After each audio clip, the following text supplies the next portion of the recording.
What's up, BMW fans? Today I'm going to show you how to upgrade your E90 taillights. This is a pre-LCI version of the E90. This is a 2008 328i. And in 2009 they upgraded the rear end of the car to look a little bit more modern. It's got LED lights. What we're going to do today is actually put a piece of vinyl over this reverse light to make it look red and make it look like the modern style taillight. So I bought these off Amazon for like 14 bucks. And essentially all you need to do is wet this with some soapy water, apply this, and then kind of squeegee the water out. I'm going to clean this beforehand, but there's not a whole lot to it. So I'm going to go ahead and get to work.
You can see the heat gun just softens it up so nicely.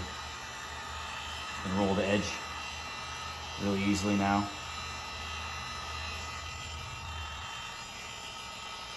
I'm going to keep working it, and you can see I'm just using a microfiber and a heat gun, and I kind of roll the edge over.